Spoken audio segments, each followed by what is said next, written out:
Igual a la delfina, papila. Pero su origen embrionario, gastrolético es electomesénquico. Es como decir ectodermo, y ectomesénquico es otro grupo de origen embrionario. Muy bien. Entonces ya sabemos que la pulpa es parte de ese complejo que ya hemos empezado a ver la semana pasada, parte del complejo dentino pulpar. Ya hemos visto, hemos estudiado la dentina, ahora vamos a estudiar la pulpa. Ya saben también que es el único tejido blando del diente, ¿no es cierto? Cuya función es formar básicamente a través de los odontoblastos que le pertenecen a la pulpa. Su función es formar y ¿a quién mantienen? Forman y mantienen ¿a quién? Qué lindo están estudiando. ¿A la pulpa forma y mantiene ¿a quién? A la dentina, pues. ¿Ya? A la dentina. Muy bien. Y obviamente se ubica en un espacio en la corona, se llama cámara pulpar, en la raíz, conducto radicular. Ahí se ubica. La pulpa dental, hemos dicho que tiene una disposición, ¿no? Tanto en corona como en raíz. Pero vean, morfológicamente es característico distinguirlo en molares y en dientes unirradiculares. Por ejemplo, acá, este es una molar y este es un diente que es premolar, ¿no? Monoradicular, multiradicular. ¿Estamos de acuerdo? Miren, vean la pulpa en una pieza molar. La cámara pulpar es esta, y ahí se ubica la pulpa cameral o coronal, y esto de acá sería el conducto. Cada conducto y cada raíz, dependiendo si son 2 raíces, 3 raíces. ¿Está bien? Y algo característico es que la pulpa en dientes molares o multirradiculares, vean ustedes, tiene un techo. Este es el techo de la cámara pulpar. Y esto que ven acá es piso. Hazme tu regla. Así. Es un piso. O sea que la pulpa en molares que tiene un techo y un piso. Vean ustedes que ese piso en molares, miren cómo se abre. Se abre en conductos dentro del cual se va a ubicar la pulpa también, miren. Dependiendo de las raíces que haya, varios conductos. Mientras que los dientes monorradiculares, vean ustedes, solamente tiene techo. Y el piso no tiene, como en el caso de las molares, y se continúa directamente hacia cada conducto. En este caso, en este conducto que es una pieza monorradicular. Monorradicular quiere decir una sola raíz. ¿Ya? ¿Quién tiene piso? Solamente las molares, las multirradiculares. Los monorradiculares, los dientes monorradiculares, mejor dicho, no tienen piso. De frente a la cámara se continúa con el conducto. ¿Ya? El techo de las piezas en general, ya sean mono, ya sean multirradiculares, miren, el techo tiene una característica. Cuando una chica le saca la vuelta a un chico, ¿qué le sale? ¿Al chico qué le sale? Cuernos. Los cuernos, ya. En el techo de la cámara pulpar, ya sea de dientes monorradiculares o multirradiculares, se caracteriza por estas elevaciones. Estas puntas que ven ahí se llaman cuernos pulpares. Tienen cuernos pulpares, ¿ya? Cada cuerno está dirigido a cada cúspide.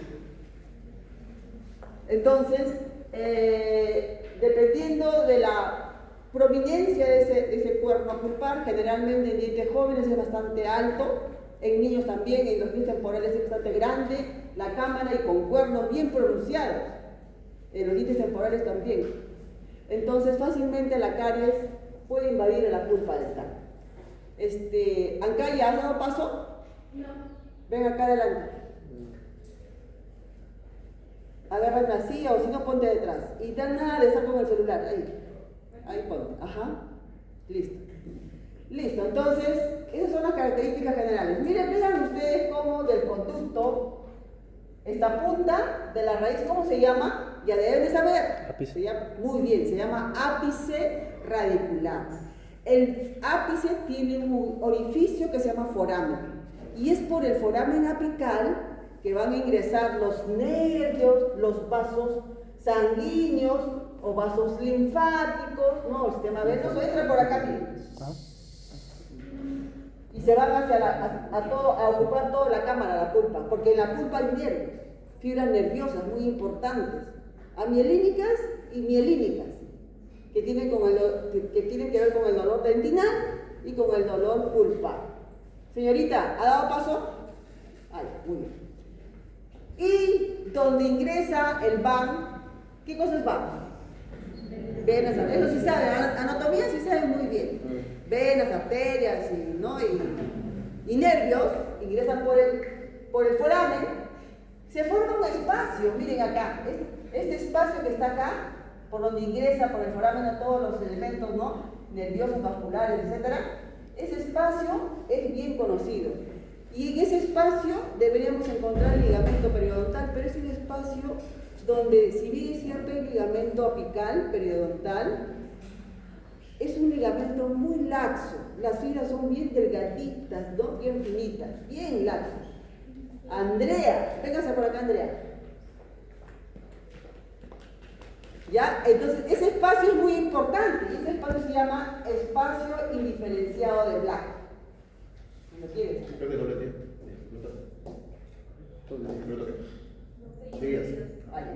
El espacio indiferenciado de Black es un espacio que se abre en el ligamento periodontal apical. Se abre así como que esa parte del ligamento que sabemos que es el ligamento periodontal es un tejido fibroso. Pero a ese nivel es tan laxo, no hay muchas fibras. ¿Por qué? Porque tiene que permitir la entrada de esos elementos, vasos, nervios, vasos sanguíneos, vasos linfáticos, etc. Entonces, esta partecita se comunica con el foramen. Ya, eso se llama espacio indiferenciado de Black. Y por ahí ingresa el VAN hacia la punta. Muy bien. Hemos dicho que el tejido pulpar es un tejido conectivo. Chicos, el tejido conectivo, si yo les pregunto tipo y variedad de la pulpa, tienen que responder tejido conectivo laxo. Y es laxo por su gran cantidad de ¿qué? Alcalina. ¿Qué tiene que tener para que sea laxo? ¿Abundantes? ¿Alguien sabe? Matriz extracelular. Para que sea laxo, ¿qué le abunda? El estroma. Chávez, tú sabes. Para que sea laxo, ¿qué cosa abunda? Células. Lo primero que tienen que responder es el componente celular. En el laxo es lo que predomina son las celulitas. Lo que disminuye es la parte fibrilar. Si hay fibras, pero son poquitas y bien finitas. En cambio, en el denso, acuérdense, facilito, ponte ya, al lado de Andrea. En el denso, lo que predomina es el componente fibrilar y disminuye el componente celular. Es al revés. ¿Está bien? El tejido del ligamento periodontal es fibroso. ¿Ya? Pero les decía pues que en este caso la pulpita también es tejido conectivo, pero no es fibroso, es laxo. Quiere decir que el ligamento y la pulpa dental son familias, son primos hermanos, se podría decir, porque son el mismo tejido, es tejido conectivo, solo que uno tiene una variedad laxa y el otro tiene la variedad densa. ¿Ya? Entonces, ¿qué cosa quiere decir? Vayan pensando. Si dice una lesión a nivel del tejido pulpar, que es tejido conectivo laxo, pregunto, ¿y hay un foramen por ahí apical que se comunica con el ligamento periodontal apical, que también es tejido conectivo pero denso, pero igual son tejidos conectivos? Pregunto, ¿una lesión a nivel de la pulpa podrá propagarse hacia el ligamento periodontal apical? ¿Qué dicen? ¿Qué dicen? ¿Verdadero o falso? Verdadero, claro que sí. Toda la noxa de la pulpa que está inflamada o infectada pasa por el foramen y se va al ligamento periodontal apical. Y del ligamento se puede extender a los lados laterales. Y se puede ir a la gíngiva. Imagínense todo el traslado. Igualmente, si hay una inflamación gingival, mira, gingival, y pasa a la parte periodontal, ¿se acuerdan que cuando la gingiva se inflama y no es tratada, qué pasa? Se rompe el epitelio de unión, la noxa pasa hacia el ligamento periodontal, ¿se acuerdan? Y fácil pasa por el foramen hacia la pulpa. Esas son las alteraciones o las lesiones endoperiodontal. Muy interesante y muy importante entender desde ahora eso. Hasta ahí lo vamos a dejar. Esa es la importancia del estudio de este tema. Y vean cómo se relaciona con su familiar, que es el tejido conectivo del ligamento periodontal. Y ustedes saben también que en la gingiva hay tejido conectivo, ¿se acuerdan? La lámina propia de la gingiva o corio también son familias. Lámina propia o corio de la gingiva. El tejido conectivo del ligamento periodontal, el tejido conectivo de la pulpa son familias. Entonces la noxa, digamos, lo que le afecta a uno de ellos se va a extender al resto, porque son familias. ¿Está bien? Ya está. Entonces, la pulpa dental, como es un tejido conectivo laxo, tiene componentes, ¿no? Mayormente, como tiene más componente orgánico, tiene 75% de agua y vean, miren, 25% de materia orgánica. La parte orgánica está constituida por las células y por la matriz o por su matriz extracelular. ¿Ya? Esa es la parte orgánica y también tiene agua. Lo que les quiero decir es que las células de la pulpa dental, ¿quién se encarga de formar matriz extracelular en un tejido conectivo? ¿Cuál es la célula del tejido conectivo en general, igual para la pulpa, que se encarga de formar matriz extracelular? Muy bien, fibroblastos, los fibroblastos. El fibroblasto produce matriz extracelular. Minaya, ¿has dado paso? Acá, atrás de poma. Sí, ¿no? Poma, sí. Atrás de Minaya. Y no quiero que estén con los celulares. Ay, siéntese ahí. Entonces, entonces quiere decir que la pulpa, como es tejido conectivo, la célula principal, pues es el fibroblasto, pero hay otras células más. Entonces la pulpa tiene células y tiene matriz extracelular en la parte orgánica.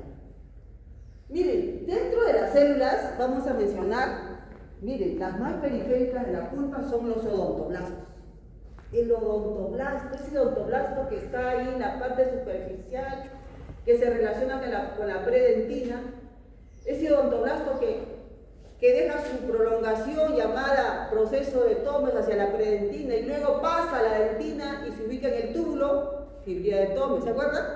Entonces, el odontoblasto solamente se ubica periféricamente, no está en todo el tejido pulpar, o sea, en todo el tejido conectivo laxo, solamente está periféricamente, ¿está bien?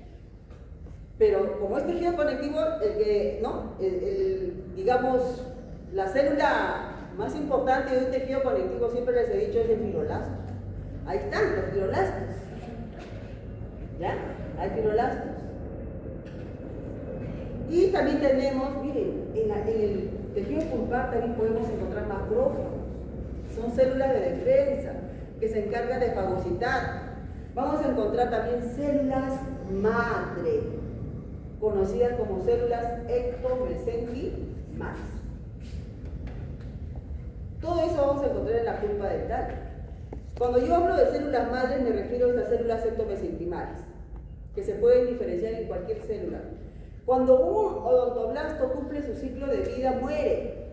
¿Ya? Muere y queda regado en la pulpa dental. No puede quedar muerto tirado ahí en la pulpa. ¿Quién lo va a fagocitar? El macrófago. ¿Y quién se va a encargar de formar una nueva célula? Las células mesenquimales indiferenciadas, conocidas como células madres. ¿Está bien? Listo. Hoy en día se está haciendo pues mucho estudio de ingeniería tisular a partir de las células madre de la pulpa para regenerar o formar una nueva pulpa, imagínense. Pulpa que se pierde un diente se puede regenerar pero está en estudio, ¿no? Todavía no está definido. Entonces, ya saben que todo lo que es matriz extracelular lo origina el fibroblasto y bueno, está constituido por lo que son las fibras y la sustancia fundamental. Acá tienen, y les voy a dejar, lo voy a estudiar claro, ¿no? Para hacerles recordar, ustedes ya saben. Ustedes ya saben, cruzado, haga paso, ponte acá. Y la chiquita que estaba acá se fue. Entonces ponte allá. Entonces, ya ustedes saben la función que cumplen las células del tejido conectivo. Solamente en relación al odontoblasto, miren, el odontoblasto es la célula que se encarga solamente, o que está ubicado primero que nada en la pulpa, en la parte periférica. Su función ya saben, forma y mantiene la dentina. Mantiene porque si no tuviera la pulpa, ¿quién le va a dar nutrientes a la dentina? La dentina es un tejido vital por la conexión que tiene con la pulpa, a través de su prolongación odontológica, ¿no? Entonces, la característica de los odontoblastos a nivel coronal, chicos, ya ustedes lo han visto en práctica, es esta, miren. Estos moraditos que ven aquí son los núcleos, son células cilíndricas, altas, que en corona, en pulpa coronal, se disponen como que en desorden. Da un aspecto que fuera un epitelio de tipo pseudoestratificado. ¿Está bien? Ese es el aspecto que da en corona. Pero a medida que vamos a ir hacia raíz, ese epitelio se va haciendo un cilíndrico bajo, y casi para el ápice o punta de la raíz se va haciendo plano. Esa es la característica, ¿ya? Es la célula que se encarga entonces de formar y mantener la dentina. En cambio, la célula principal de todo tejido conectivo es el fibroblasto. Ya ustedes saben, el fibroblasto forma o produce el MEC, la matriz extracelular, ¿no? Evidentemente, en pulpa, cuando a medida que va avanzando los años, se vuelven más maduras, pulpas viejas, ese contenido, o sea, fibroelástico en especial, va a ir disminuyendo. Por lo tanto, el MEC también. También estamos recordando las células centromesenquimales, su origen es de la cresta neural. Son las células que van a reemplazar a los odontoblastos cuando estos cumplan su ciclo de vida, o simplemente cuando se mueran cuando hay una injuria grave, porque también cuando hay un daño grave en el diente, el odontoblasto, primero las prolongaciones con los túbulos se desvitalizan, se degeneran, y también el odontoblasto por esa razón puede degenerar, puede morir. Entonces, ¿no? ¿Quién las va a reemplazar? Las células mesenquimales indiferenciales.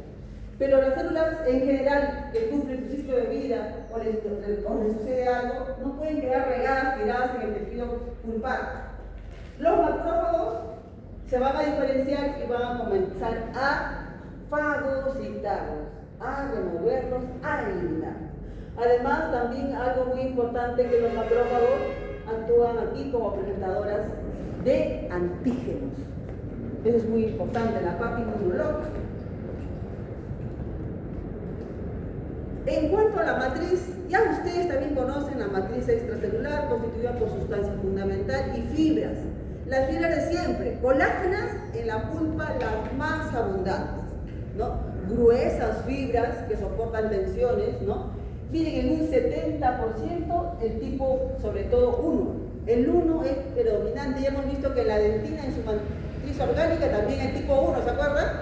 Estamos viendo la relación, ¿no? Aquí un 60%. Pero también hay fibras reticulares. Las fibras reticulares, no se olviden, son también fibras colágenas, pero de tipo 4. ¿Quién las produce? El fibroblasto.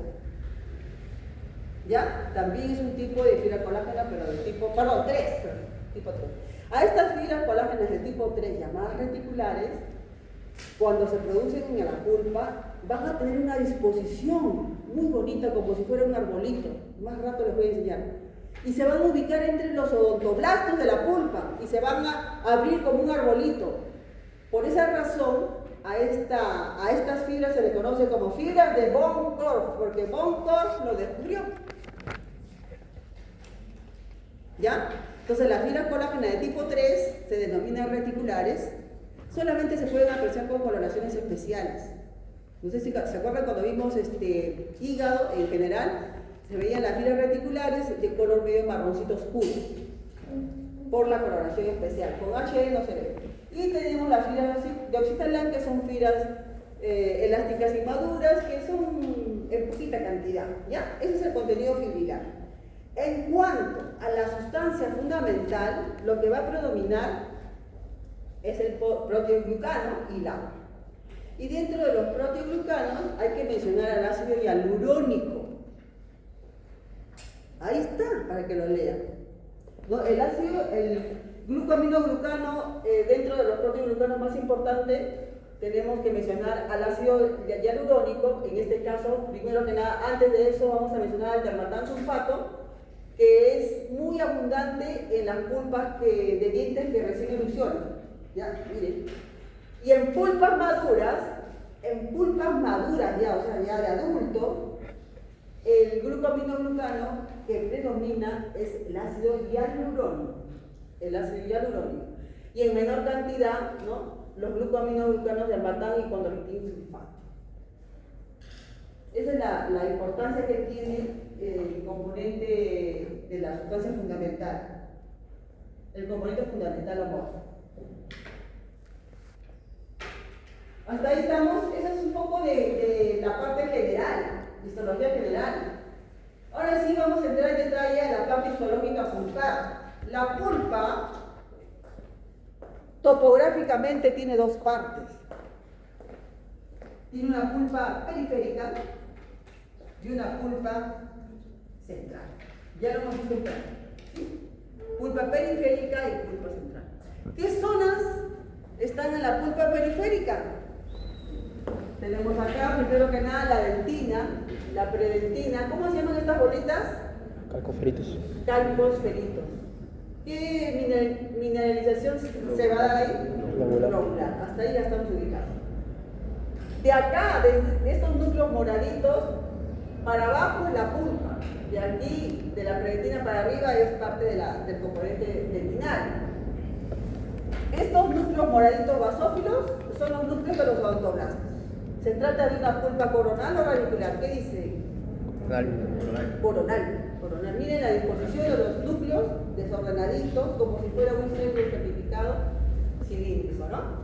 Entonces, esta zona donde están los odontoblastos, ¿no?, es la zona odontoblástica. ¿Ya? Está constituido por odontoblastos. La siguiente zona debajo se llama un poco más vacía, se llama zona subodontoblastica, se llama zona de Weil, o también se puede llamar oligocelular. El término oligocelular, el término oligo quiere decir poca cantidad, y como es oligocelular, poca célula. La zona oligocelular antiguamente se le conocía como zona acelular de la pulpa, pero se ha demostrado que en esa zona sí hay células. Esas células que vienen de acá de la pulpa, de la zona intercelular o de la zona central, vienen y se van a diferenciar, por ejemplo, en odontoblast. O sea, hay una zona digamos, de transporte de nuevas células para reemplazar a estas. Pero no solamente hay células, pero obviamente en poca cantidad. Entonces, oligo es poquito, poca cantidad.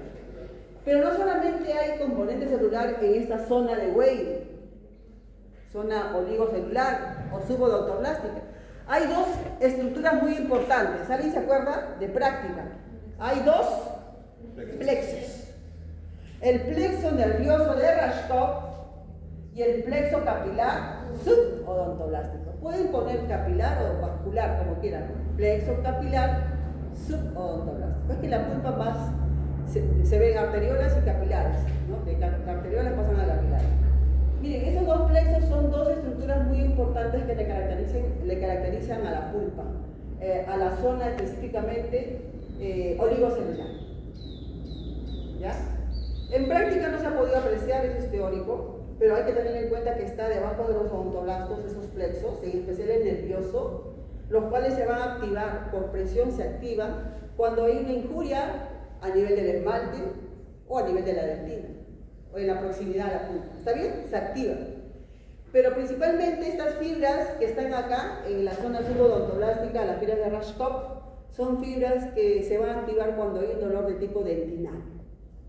¿Ya? Un cambio térmico de temperatura, no sé, o de repente una preparación sin refrigeración, o una caries pues leve, ¿no?, en dentina, ¿no? Digamos, se activan acá.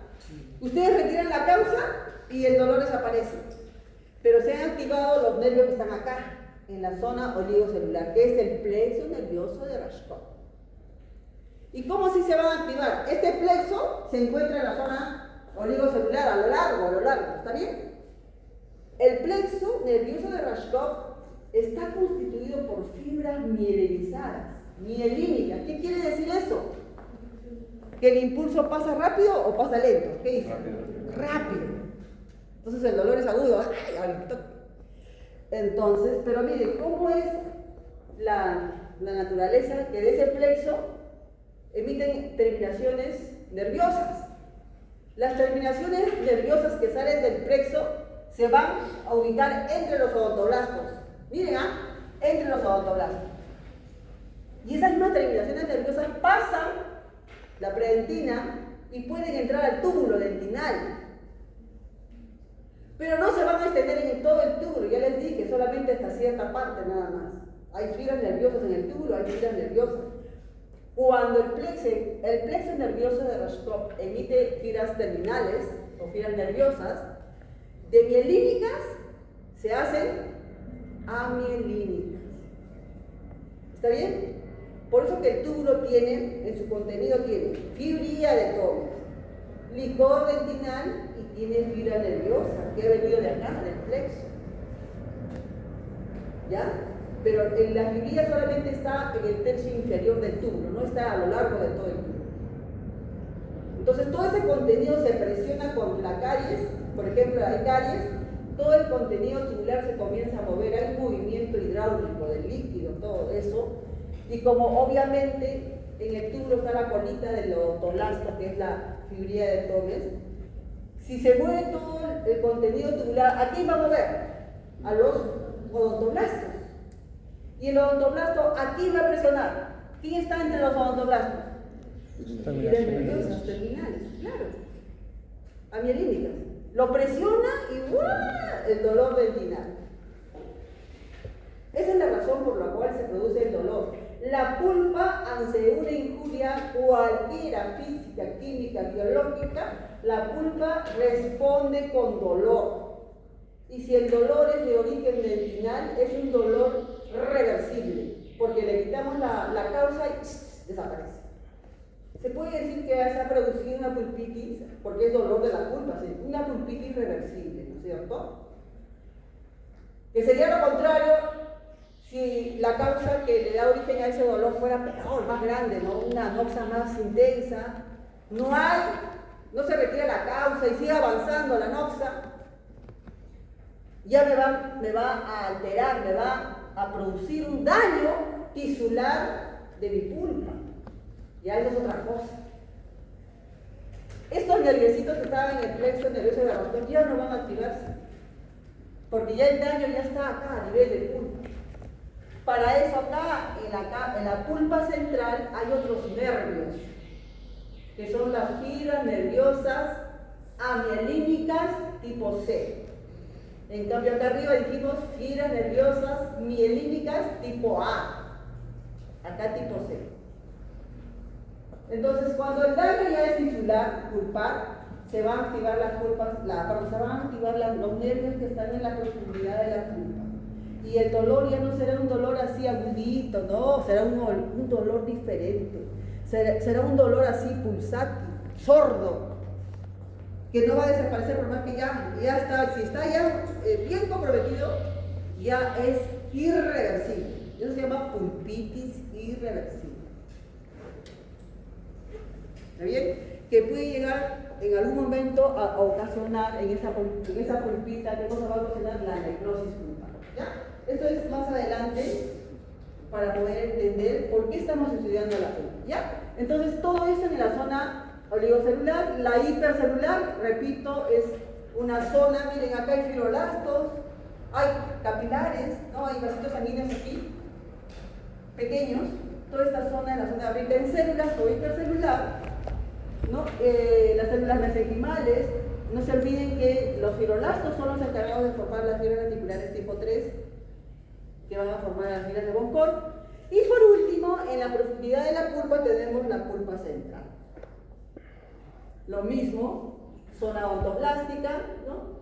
Zona oligocelular. No es que no haya células, sí hay células. Justamente hay una célula que se va a diferenciar en odontoblasto. Miren, la pregunta podría ser acá. la célula de Hall, así se llama Hall, se escribe H-O-H-L. La célula de Hall es una célula que viene de las células mesenquimáticas indiferenciadas, pasan a la zona oligocelular, acá está, y luego se van a diferenciar en odontoblastos. Y están ubicados en la zona subodontolástica o oligocelular. O sea, no es que no haya células, sí hay. Esa es la zona oligocelular, hay algunas células, pero no hay tanto como acá, miren. En la zona rica en células es más hipercelular. Fibroblastos, pueden haber macrófagos, pueden haber células mesenquimales indiferenciadas, inclusive células dendríticas también pueden haber. Y profundamente el tejido conectivo laxo, propiamente dicho, en la pulpa central. ¿Ya? Propiamente dicho. Les había dicho que esta es la zona odontoblástica, donde están estos vasos o rojitos, esos son los vasos sanguíneos.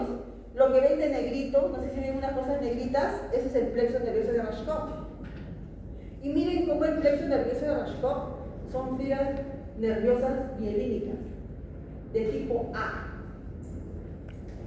Estas se hacen amielíticas y pasan, miren, síganle a la línea negrita. ¿A dónde se ha metido? Entre los odontoblastos. A la línea negra. Estos son las fibras nerviosas, la mielítica. Sigue, y miren cómo sigue, se va a ver al tubo. Ya.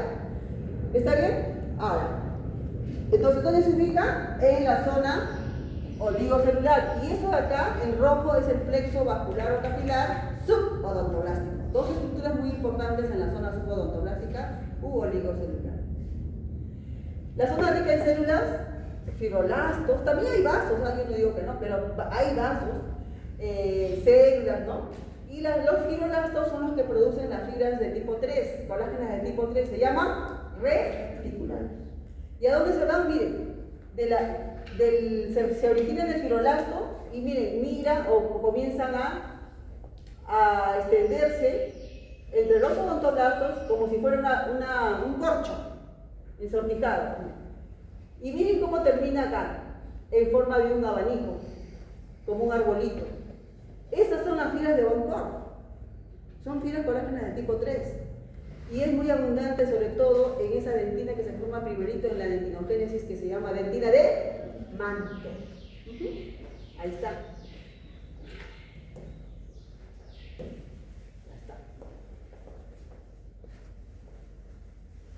Bueno, ya lo mismo, ya esto ya está ya trillado, creo que ya lo hemos visto en práctica, la zona de la pulpa. Bueno, ya les había comentado al inicio, chicos, que todo lo que es vascularización en la pulpa ingresa, todos los vasitos, inclusive nervios, linfáticos, ingresan por el foramen apical, por ahí. Y miren cómo los vasos, en el caso de los vasos, ingresan por el foramen y llegan a la parte cameral y miren cómo se abre. No sé si se dan cuenta que se abre como si fueran unas manos así. Se hacen como unos ramas. Tanto los vasos como también la parte venosa, como ven ahí. Hay una terminación, miren cómo se anastomosan los vasos. Entonces, los vasos entran y salen por el foramen apical. Las arteriolas se dirigen de manera recta, pero cuando llegan a la parte coronal, justo debajo del odontoblasto, se abren como si fuera un árbol, ¿no? Para formar, ¿qué cosa? El plexo capilar subodontoblástico o el plexo vascular subodontoblástico. Forman el plexo. Acá entra el recto, y acá se abre y forman el plexo. La circulación de la pulpa, eso sí, ya es un poco de teoría, es de tipo terminal, porque ahí nada más va a quedar. Ya no se va a extender para otros lados, ahí termina, ¿no? ¿Por qué? Porque hay presencia de anastomosis entre arterias o arteriolas y venas, ¿no? Y de tipo venovenosos, ahí termina, ¿no? ¿Para qué? ¿Para qué? Para que se pueda regular el flujo sanguíneo de la pulpa. Ya les expliqué la inervación de la pulpa. Miren, la pulpa presenta doble tipo de inervación. Una es sensitiva y la otra inervación es de tipo autónomo. ¿Ya? Sensitiva a cargo del quinto par craneal.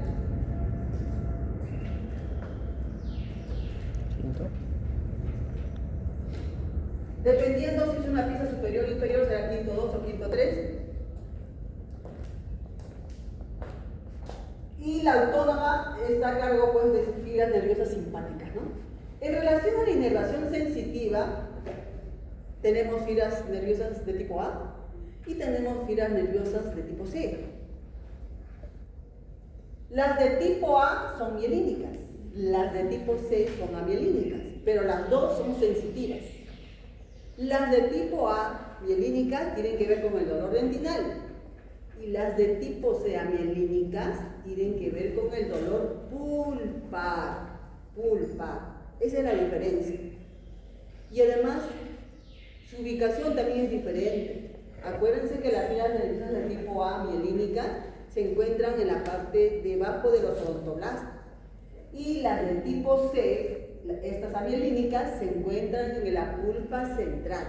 Esa es la diferencia.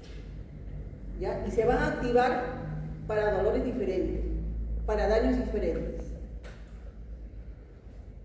En cambio, la inervación autónoma, también hay fibras nerviosas de tipo C, amielínicas, pero tienen que ver con la regulación de los vasos sanguíneos, con la congestión de los vasos, con la vasoconstricción, a eso se refiere. Esa es la inervación autónoma. Lo que pasa es que cuando hay una inflamación pulpar, los vasos se comienzan a dilatar, hay un edema, como la pulpa está rodeada de paredes que no se extienden, que son las de la dentina, entonces la pulpa se comienza a llenar de agua, se inflama, se edematiza, se produce lo que se conoce como hiperemia. Entonces ahí está participando la parte de las fibras nerviosas simpáticas. ¿Me lo puedes repetir? ¿El tipo A tiene que ver con qué dolor? ¿Cuál? ¿El C? ¿El tipo A con qué tipo de dolor? Dentinal. El tipo A tiene que ver con el dolor dentinal y su ubicación es a nivel, acá lo tengo, miren, un cuadrito. De tipo, ahí está, para que se puedan ubicar. Ya pues ya, con eso ya, más desmenuzado no puede estar bien. Tenemos fibras nerviosas de tipo, me refiero a las sensitivas, ¿ya? No a la parte autónoma. La parte autónoma se refiere al control o regulación de los vasos sanguíneos, porque los vasos en una inflamación pulpar se hinchan, se producen edema pulpar, porque la pulpa no tiene por dónde desfogar, no es que está rodeado de paredes duras, que es la dentina, entonces ahí empieza se puede hinchar. ¿Se acuerdan que cuando hay cuando hay un problema pulpar grave, hasta se puede hinchar la cara? Es por todo eso. Pero ahí está la parte, digamos, la parte simpática, ¿no? Autónoma. La parte sensitiva, tenemos fibras, inclusive se llaman A delta. Son las más características, ¿ya? A delta. Son fibras de tipo mielínicas, obviamente son de conducción rápida. Y el otro grupo de fibras sensitivas son las fibras C. No tienen mielina, ahí les he puesto sin mielina. Por lo tanto, son de conducción lenta. ¿Se entiende, no? ¿Se entiende? Ahí para que puedan repasar. ¿Dónde ubicamos las fibras A delta, que son mielínicas, ¿no? En la periferia de la pulpa, debajo del odontoblasto. Y también en la dentina. ¿Sí o no? Dentro del túbulo dentinal, pero solamente en esa parte que está cerca a la dentina, a la predentina. ¿Está bien? Un pedacito del túbulo. Por eso hay puesto dentina. La C se ubica en el centro de la pulpa central. Tipo de dolor que ocasiona las fibras de A delta: agudo, punzante y localizado. Un punzante así como que queda ahí. Le quitas la causa y desaparece. En cambio acá es pulsátil. Una cosa es punzante y otra cosa es pulsátil. Te late. Ese es pulpar, ¿no? Sordo y difuso es el pulpar. Eso produce las fibras nerviosas amielíticas de tipo C. ¿Quién estimula el dolor de las fibras A delta? El frío, el calor, el aire, el dulce, producen esa sensibilidad característica. Dolor dentinal. Le quitas eso y desaparece. En cambio, ¿quién estimula el dolor de la fibra C amielínica? Inflamaciones. Ya cuando tu pulpa ya tiene un daño tisular, se inflama. La inflamación, la presión, ¿no? Produce pues la pulpitis ya irreversible, que conlleva una necrosis. ¿No había mencionado que el túbulo dentinario, ¿No tiene? las fibras eran amielínicas? Entonces, ¿que son de tipo C? No. Lo que pasa es que las mielínicas, o sea, en esencia vienen del plexo. Todo lo del plexo es mielinizado. emiten fibras de tipo A, ¿no? Como vienen del plexo se le dice mielínica, pero en esencia su origen es mielinizado. Que se amielicen cuando entran al túbulo es otra cosa. Pero su esencia es mielínica. Si lo comparamos en origen con la C es recontra amielínica, de conducción lenta. En cambio, el plexo es mielinizado, el plexo nervioso de Rashkov. Estamos hablando en cuanto al origen. Que cuando ya entre la parte del túbulo se amielice, es otra cosa. ¿Ya? Sí, Chávez. La fibra C de la inervación sensitiva son las mismas que la autonómica, pero cumplen distintas funciones. Claro, la fibra C, hay fibras C sensitivas, amielínicas, y hay fibras C amielínicas de origen simpático, de inervación autónoma. Ahí está, inervación autónoma. No, es otra cosa.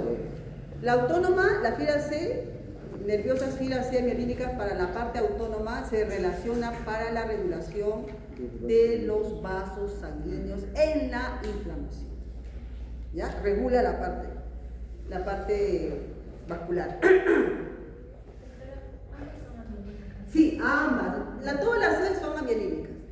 En cambio la A es de origen mielinizado, porque vienen del plexo nervioso de Rashkov, son rápidas. Que luego se amielicen cuando ya están entrando a la parte del túbulo es otra cosa, porque ya en el túbulo ya es una fibra que les puedo decir terminal, una fibra nerviosa terminal, pero su origen en esencia es mielínico, ¿ya? La pulpa cumple diferentes funciones y con los dibujos nada más para que puedan recordar, porque ya saben ustedes, miren, una función importante de la pulpa es la inductora. ¿En qué momento se manifiesta la función inductora de la pulpa? ¿No? Dice durante la amelogénesis. Entonces tienen que acordarse de la amelogénesis. ¿Quién produce? ¿Qué cosa es necesario para que se produzca la amelogénesis, chicos? Predentina. Predentina, ¿no es cierto? O dentina, ¿está bien? O sea, que haya dentina primero, ¿no es cierto? Entonces, ¿quién formó la dentina para que haya amelogénesis? El odontoblasto. Ahora, a ver, por favor. El odontoblasto. ¿Y el odontoblasto a qué tejido le pertenece? Entonces la pulpa tiene función durante la amelogénesis. ¿Por qué? Porque el odontoblasto ha formado la dentina y esa dentina surte un efecto inductor para que haya ameloblastos y comience así la amelogénesis. A eso se refiere. ¿Está bien? ¿Está claro? O lo repito. Cruzado, déjate de estudiar, no es hora de estudiar, atiende. Ese es el tema, ¿por qué están estudiando recién en mano? Entonces le decía que la pulpa dental tiene a los odontoblastos. El odontoblasto forma la dentina. Y para que haya amelogénesis tiene que haber dentina. Porque la dentina es un efecto producida por el odontoblasto, que es la pulpa, en otras palabras. La presencia de la dentina surte un efecto inductor para que hayan ameloblastos y así comience la amelogénesis.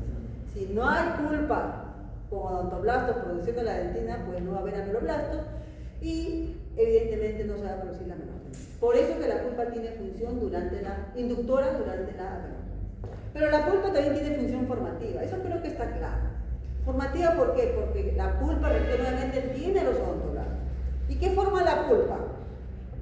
Los diferentes tipos de dentinas. Por eso se llama formativa. Función formativa de la pulpa está relacionado también con sus odontoblastos, ¿no? Cumpliendo la función de formar y mantener a la dentina. Función formativa. La pulpa también tiene función nutritiva. Imagínense, la dentina, si no tuviera a la prolongación del odontoblasto, si no tuviera ese licor dentinal, ¿no? Dentro de sus túbulos, ¿quién le daría alimento a esa dentina? ¿Quién le llevaría oxígeno a esa dentina? Entonces, la pulpa también tiene función nutritiva para el desarrollo y mantenimiento de la dentina. Pero la pulpa también tiene o desarrolla funciones de defensa. Ya en dentina lo hemos visto, pero ahora lo estamos enfocando desde el punto de vista de la pulpa dental. Ya he dicho que la pulpa con sus odontoblastos hacen todo prácticamente. Forman diferentes tipos de dentina. Entonces, la función defensiva o reparadora de la pulpa, defensiva o reparadora de la pulpa, reparadora, tendina terciaria, reaccional y reparadora, ¿se acuerdan? Pero de todo eso se encarga la pulpa, porque en la pulpa está el odontoblasto. Entonces, la función defensiva, y hablando de la pulpa específicamente, es primera barrera de defensa, formación de dentina peritubular, ya la conocemos. Entonces, el odontoblasto, ante un daño no tan grande, leve se podría, de poca intensidad, ¿sabes lo que hace el odontoblasto? Forma dentina peritubular, también conocida como endotubular, porque se confundían por ahí. ¿Qué cosa es endo? ¿Qué cosa es peri? ¿Son lo mismo? Sí, son lo mismo. ¿Qué cosa quiere decir la dentina endotubular o peritubular? Quiere decir que se forma dentina alrededor del túbulo, pero ese túbulo, ¿qué cosa va a pasar con el túbulo? Se va a ir disminuyendo su luz, ¿ya? Se fue Jaime, ¿no? Está en otro problema, creo. Ya, muy bien. Entonces, esa primera barrera de defensa ante un daño no muy intenso, miren, no muy intenso, es una primera barrera de defensa. No está obstruyendo totalmente el túbulo, solamente la está disminuyendo. Hay una disminución de la luz. ¿Para qué? Para que el aerosol, la noxa, que puede ser una bacteria, no lo sé, o varias, no avancen hacia la pulpa de manera agresiva. Es como que una primera barrera, ¿no? Ah, ya, te voy disminuyendo para que no ingreses en cantidad, sino menos cantidad, algo así, ¿no? Pero hay otra segunda barrera de defensa, que es la formación de la dentina terciaria. La dentina terciaria, ya saben ustedes, ¿no?, que se divide en reaccional dependiendo del tipo de célula que la produce. Si es un odontoblasto que se formó durante la dentinogénesis, dentina reactiva, ¿no?, que generalmente está para formar esa obturación o esclerosis del túbulo, ¿no?, y se relaciona con la primera. En cambio, la otra es la dentina reparadora. Cuando ya el daño es un poco más intenso, la pulpa reacciona formando dentina reparadora. Entonces son las dos barreras de defensa que tiene la pulpa, ¿no? Y, bueno, la función sensitiva, ya hemos hablado de eso en la inervación, ¿no?, mediante nervios sensitivos, ya está. Dolor dentinal suele ser agudo, de corta duración, dolor pulpar, sordo, pulsante, ya está. Ya me adelanté con eso. ¿Está bien? Ahí lo tienen para que lo repasen. ¿Alguna pregunta hasta acá? ¿Y ya va a ser las 9? 8 y 8. Ah, pues está bien, vamos a acabar antes. Muy bien. Con los años, la pulpa ya no es la misma. Así como nosotros nacemos, crecemos, nos hacemos niñitos, luego adolescentes, luego ya adultos, luego adultos mayores, hasta la ancianidad. Igualito, la pulpa también tiene un ciclo de vida. Obviamente su ciclo va a acabar cuando es expulpado por endodoncia, cuando lo extirpan. Ahí sí acaba totalmente, no, pero se envejece en todo caso, ¿no?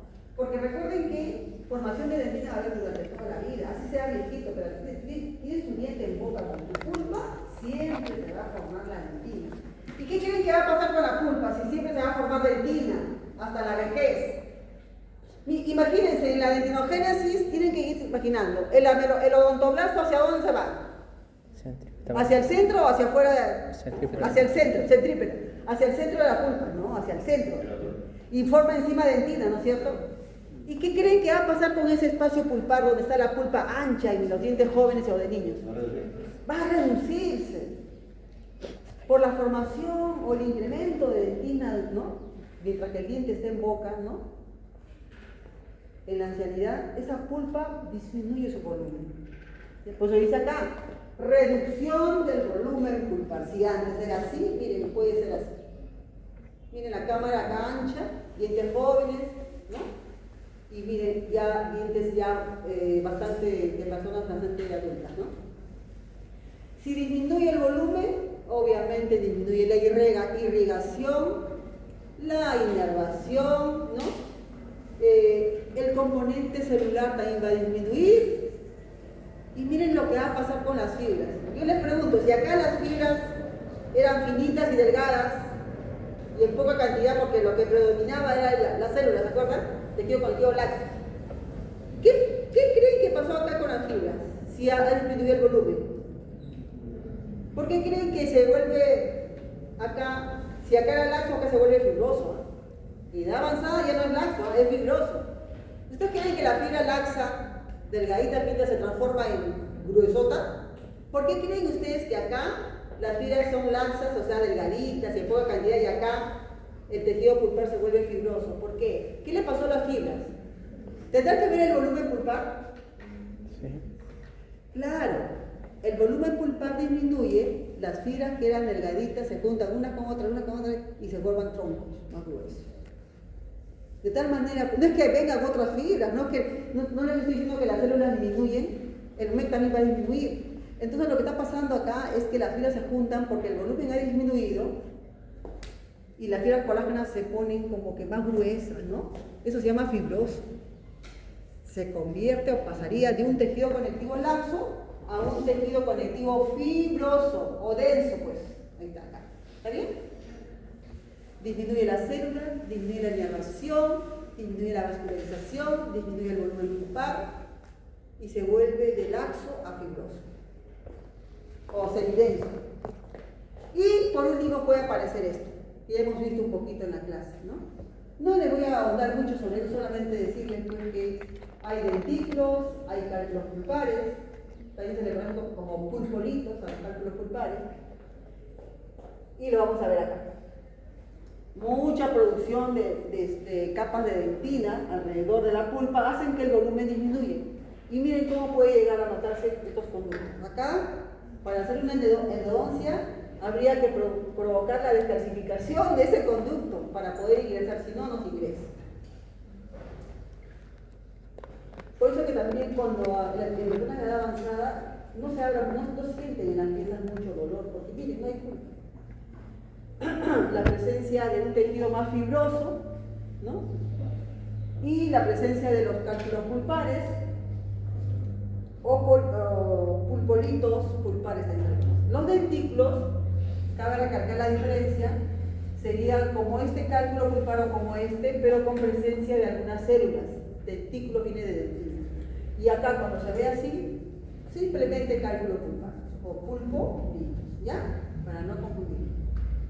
Y finalmente ya hemos hablado a lo largo de la clase sobre la pulpitis reversible, sobre la pulpitis irreversible, cuando el daño es no tan intenso, cuando el dolor es de tipo terminal, la pulpitis, el dolor, porque al final, ¿quién da el dolor? Y la pulpa, pues se llama pulpitis, es una inflamación que puede ser reversible, ¿no? Si el daño se elimina la causa y ya no hay dolor, es reversible, se recupera todo el complejo normalmente. Nosotros podemos hacer una limpieza de esa cavidad, colocarle un buen protector dentino pulpar, ¿no? Y su buena restauración bien selladita, que no haya filtraciones, y ese complejo dentino pulpar se va a recuperar, ¿ya? Ahí se ha producido una pulpitis irreversible. Pero ¿qué pasa? Si es lo contrario, ¿no? Ya hay un daño tisular del tejido como tal, ya está afectando los nervios ya más profundos, ¿no? Y ahí ya es de tipo irreversible. La única manera de evitar el pulpitis es con la endodoncia. Pero si no se hace endodoncia y encima ya llega un momento que el dolor, en una pulpitis irreversible, el dolor desaparece así. Ya no tiene nada de dolor, es porque ya esa pulpa ya está necrosada. Necrosada quiere decir totalmente muerta. Ya no hay rastro de un filetito nervioso por ahí mismo. Entonces, igual que vieron ustedes, ¿dónde vieron ustedes así como un infiltrado inflamatorio? ¿En qué práctica? ¿En qué lámina? ¿Pero en qué mucosa? ¿En qué parte de la encía? Muy bien. ¿Se acuerdan de la lámina propia? Un infiltrado inflamatorio, así igualito, en la pulpitis se produce un infiltrado inflamatorio con polimorfos nucleares, linfocitos, ¿no? Células de defensa. Acá, y esto está mayor aumento. Igualmente la necrosis, miren cómo nuestra pulpa ya prácticamente todas sus células comienzan a degenerar, ¿no? Se produce la formación de la materia inclusive. Pero nosotros podemos restaurar en una pulpitis reversible, podemos provocar la formación de dentina terciaria reparadora, ¿no? Con buenos materiales que hoy en día existen, ¿no? Esa es la parte operativa. Finalmente, chicos, la respuesta de la pulpa también responde o puede ser causado por enfermedades de tipo sistémico. Miren, cómo responde la pulpa está en función a cómo ciertas enfermedades como el hipo, hipertiroidismo, inclusive la diabetes, como que los hace más vulnerables a esa pulpa. Escasez, ¿no? De vitaminas como la A y C, y hoy día se habla de la ingeniería tisular, les comentaba. Todo gracias a las células madres, células ectomesenquimales, tratar de regenerar nuevamente la pulpa perdida. Ese es el objetivo de la ingeniería tisular. Bien, eso es todo por ahora. Yo ya... Gracias. Esta es la última clase que les voy a dictar, chicos. La próxima semana, el día viernes que viene, dicta el doctor Sotomayor, última clase también. No, sí, penúltima del doctor. La siguiente, después del doctor, entra la doctora Vilma, última clase.